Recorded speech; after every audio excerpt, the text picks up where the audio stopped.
Sayfiyev maydonga tushgandan keyin o'yinni haligi cho'g'ini o'chirish bo'yicha Neftchi master klass o'tyapti va hozir hisob o'zgarishi mumkin va hammasi tugaydi. Alda gol ur va tugadi.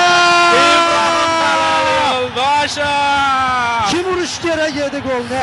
O'yindagi eng faol futbolchilardan biri Ibrohim Halil Yo'ldoshev gol kiryapti. To'g'ri bo'ldi. Hujumga o'tdi.